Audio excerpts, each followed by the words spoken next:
Hi guys, and welcome back to the Lazy Girls Kitchen. If you are new, I'm Maggie and welcome.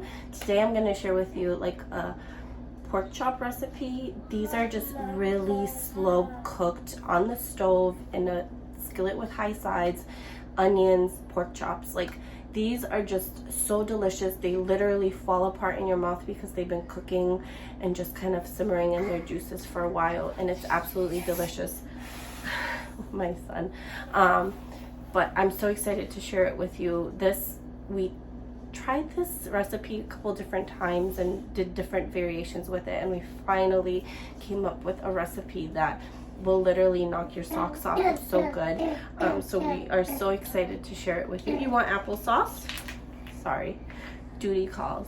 Go ahead. But I really hope you guys enjoy. Before we get into the video, if you have not yet subscribed, make sure you do that now down below.